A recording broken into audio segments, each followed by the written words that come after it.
Hello friends. आज हम पढ़ने वाले हैं आरएनए ट्रांसक्रिप्शन के सेकेंड पार्ट को, जिसमें हम पढ़ेंगे आरएनए पॉलीमरेज के स्ट्रक्चर के बारे में और आरएनए पॉलीमरेज के एलोंगेशन और टर्मिनेशन के बारे में। स्टार्ट करते हैं आरएनए पॉलीमरेज के स्ट्रक्चर से। आरएनए पॉलीमरेज प्रोकैरियोट्स के अंदर एक होलो एंजाइम होता है। होलो एंजाइम क्या होता है? इसके अंदर 6 सब यूनिट्स होते हैं जिनका नाम है अल्फा 2। अल्फा के 2 सब यूनिट होते हैं, बीटा, बीटा डैश, ओमेगा और सिग्मा। इस 6 यूनिट्स को हम लोग होलो एंजाइम कहते हैं। ओके। और दूसरा होता है कोर एंजाइम। ट्रांसक्रिप्शन इनिशिएशन के बाद इस होलो एंजाइम में से सिग्मा सब यूनिट निकल जाता है। निकलने के बाद जो एंजाइम बचता है, that means alpha 2, beta, beta dash and omega, उसे हम कोर एंजाइम कहते हैं। ओके ओके, इसमें से अल्फा निकल जाता है। Okay, so this is about the RNA polymerase. हम ये एवरी सब यूनिट के अलग अलग किस्म के फंक्शंस के बारे में देखते हैं। तो जो ये 2 अल्फा सब यूनिट होते हैं, अल्फा 2 सब यूनिट्स, ये पूरे आरएनए पॉलीमरेज के जो सब यूनिट्स होते हैं सारे, उनके असेंबली में पार्ट लेता है। अल्फा 2 पूरे सब यूनिट्स को असेंबल करके रखता है जब आरएनए ट्रांसक्राइब होता है। Okay, so this is involve in RNA polymerase सब यूनिट असेंबलिंग। ओके, नेक्स्ट हम देखते हैं what is a function of beta. ये बीटा का फंक्शन होता है कि जो mRNA बन रहा है उसके अंदर जो इनकमिंग न्यूक्लियोटाइड्स होते हैं और जो 3 प्राइम एंड होता है उसके बीच में phosphodiester bond banana. Formation of phosphodiester bond. Okay, next is beta dash. ये हेल्प करता है आरएनए पॉलीमरेज को डीएनए के टेम्पलेट में अच्छे से बाइंड होने में आरएनए पॉलीमरेज की मदद करता है। Binding with DNA template.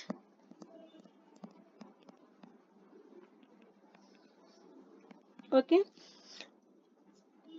ये ऑब्जर्व किया गया है कि जब सिग्मा नहीं होता तो बीटा डैश भले ही डीएनए टेम्पलेट से बाइंड तो कर सकता है, लेकिन वो नॉन स्पेसिफिकली बाइंड करता है। इसका मतलब है कि वो जहाँ चाहे वहाँ जाके बाइंड हो जाता है, वो स्पेसिफिकली स्टार्ट कोडॉन पे जाके बाइंड नहीं होता। अगर उसे स्पेसिफिकली एक पर्टिकुलर साइट पे बाइंड होना है तो उसके लिए उसे सिग्मा का होना बहुत ज़रूरी होता है। नेक्स्ट सब unit is omega. Omega help करता है जो भी पूरा सब यूनिट है उसको स्टेबिलाइज करना। Okay, next is sigma. Sigma help करता है आरएनए पॉलीमरेज को स्पेसिफिकली एक स्टार्ट कोडॉन पे जाके बाइंड करने में, ताकि कोई म्यूटेशन ना हो। अगर वो जाके कहीं भी बाइंड हो जाता है तो वो कोई सा भी म्यूटेंट mRNA बना सकता है। तो this helps in binding to a specific region, specific codon binding, and इसे हम लोग इनिशिएशन फैक्टर भी कहते हैं। इसे हम इनिशिएशन फैक्टर कहते हैं। ओके, या अब हम लोग देखते हैं कि ये हमारा आरएनए पॉलीमरेज का पूरा स्ट्रक्चर है कि इसके सभी अलग अलग सब यूनिट्स के फंक्शंस क्या होते हैं। अब इस तरीके से आरएनए पॉलीमरेज जाके स्टार्ट कोडॉन पे बाइंड होता है और ये पूरे एमआरएनए को ट्रांसक्राइब करता है। और अब हम लोग देखते हैं ये एलोंगेशन, उसे हम जब ये पूरे एमआरएनए को ट्रांसक्राइब कर रहा होता है उस पूरे स्टेप को हम लोग कहते हैं एलोंगेशन स्टेप। अब हम लोग देखते हैं एलोंगेशन के बाद जब पूरा एमआरएनए हमारा बन चुका है और अब हमें इसे स्टॉप करना हो तो वो कैसे होता है, उस स्टेप को हम लोग कहते हैं टर्मिनेशन स्टेप, जिसे हम कहते हैं termination. Okay, so let's see how termination happens.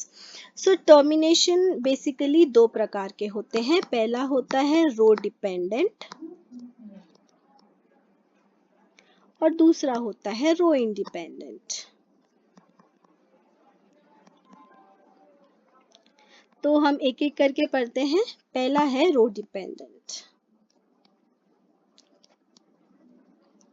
Okay, row dependent, रो एक फैक्टर होता है, मतलब वो एक किस्म का प्रोटीन होता है जो हेल्प करता है टर्मिनेशन के अंदर। It involves rho factor. Rho factor एक हेक्सामर होता है जो कि प्रोटीन से बना होता है।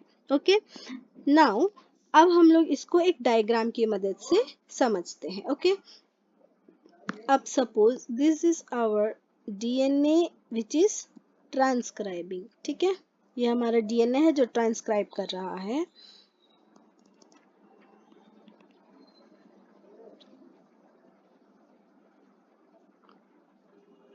या so sorry,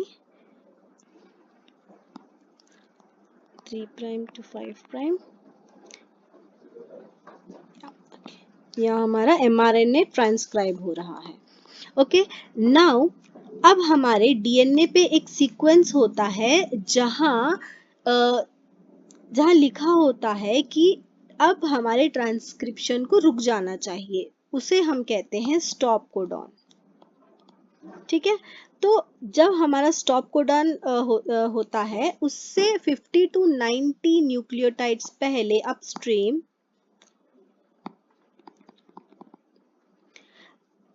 50 to 90 nucleotides upstream आके हमारा यहाँ पे एमआरएनए पे ये हेक्सामर प्रोटीन जिसे हम रो फैक्टर कहते हैं आके एमआरएनए पे बाइंड हो जाता है। जब तक ये आरएनए पॉलीमरेज स्टॉप कोडॉन तक आता है उस टाइम तक ये रो फैक्टर धीरे धीरे धीरे यहाँ तक ट्रैवल करता है और ट्रैवल करते ये यहाँ तक आ जाता है। जब आरएनए पॉलीमरेज स्टॉप कोडॉन पे आ जाता है आरएनए पॉलीमरेज, तो ये रो फैक्टर जो डीएनए और आरएनए का हाइब्रिड होता है, यहाँ पे डीएनए और जो आरएनए का हाइब्रिड होता है उनके बीच में से पूरे बॉन्ड्स ब्रेक करा के इस एमआरएनए को सेपरेट कर देता है, उससे डीएनए से अलग कर देता है। Okay, so this is about rho dependent termination. अब हम लोग देखते हैं रो इंडिपेंडेंट। रो इंडिपेंडेंट,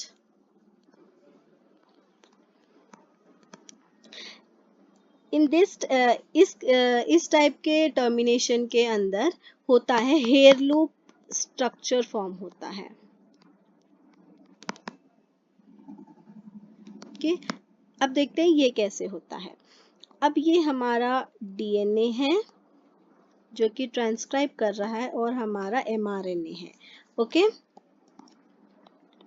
यहाँ पे जब ये एमआरएनए को पता चलता है कि okay now I have to stop synthesising, मुझे अब बनना बंद हो जाना चाहिए, तो यहाँ पे ये एक हेयर पिन लूप स्ट्रक्चर बनाता है जिसकी वजह से ये ट्रांसक्रिप्शन होना बंद हो जाता है।